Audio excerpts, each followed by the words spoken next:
Rawdawg Rory. I'm a certified raw food chef and a certified raw food nut. I got into raw foods about 3 years ago, and it all started for me when I had my first taste of raw foods at the Loving Life Cafe in New Oxford, Pennsylvania. And my mind was just totally blown that you could make such amazingly healthy dishes and have them taste just like something you'd pick up anywhere else, just like food that you're used to eating, but it's ridiculously healthy. And that was so cool for me and such a revelation because I've always been into eating healthier, but a lot of the healthy foods I've seen concocted were just a little bit healthy, but not all that great on taste. This is like ridiculously healthy, really good on taste with raw foods. So that inspired me to delve into it. And when I first started in raw foods, I noticed that a lot of the recipes were really complex, loaded with a lot of gourmet ingredients, stuff that I have to order online, and I didn't want to have to live off mail-ordered foods, so eventually I just said, the heck with that, and started picking up my own stuff that I could find at local grocery stores and health food stores, and whipping up my own creations with things that I could find easily available locally and without spending a fortune. And that really helped me like coast through raw foods. And when I first started on it, I started off with a small goal of 50% raw, and started adding green smoothies, and slowly and comfortably transitioned and eased up and up and up in raw foods until, 70%, 80%, 90%. And then at about 1 year and 3 months, I hit eating 100% raw foods. And by that point, I had lost 45 pounds.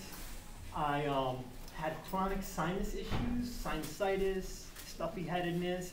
A lot of it I found out was from food allergies and whatnot that had faded drastically. I used to come down with 5 to 6 sinus infections a year to the point where I'd have to go and get antibiotics for them to get rid of it, and it was a huge hassle, and that cleared up for me. About first year, it dropped only 2 times a year with the sinus infection.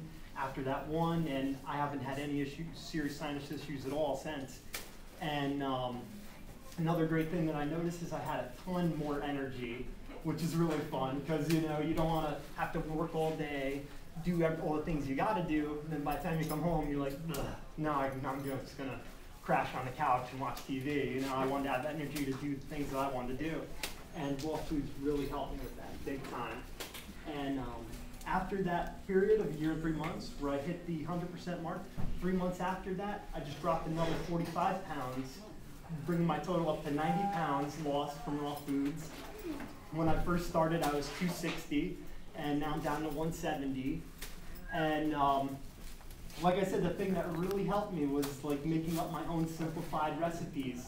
And it's become my passion to share these recipes with everyone who's interested in getting started with raw foods so that they can do it in a way that's simpler for them. They don't got to break the bank or be confused about anything. And my approach to going raw and getting into raw foods is just really take it easy on yourself. You don't got to go hardcore right off the bat and put a lot of pressure on yourself because it's a whole new paradigm of eating. It's a whole new lifestyle. It's a whole new way of preparing food, and you're going to be dealing with cravings and cooked food issues, and am I not feeling full or whatnot. So I really suggest that people, if you're getting into raw foods, unless dropping things cold turkey works perfectly for you, and that's the only way you can drop bad habits, if you want to call cooked food a bad habit, I would recommend easing into it, and that's what really worked for me and helped me stick with it. And like I said, another thing that really helped me stick with it is preparing really simple recipes, and that's one of the things I want to share with you today.